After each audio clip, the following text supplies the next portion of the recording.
সালাম আলাইকুম। এই দেখতে পাচ্ছেন শশা, এটা হলো রহুল মিয়ার ক্ষেত। দেখতেই পাচ্ছেন কি পরিমাণ শশা। এই যে আরেকটা কিলো আপনি করে দেখতেছি,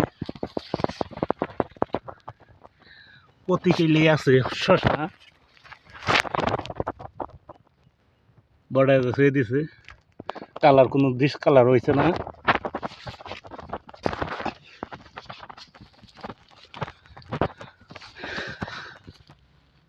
এই যে দেখেন,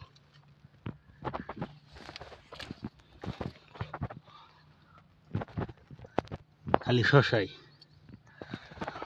মাটি হইলো 6 কাঠা।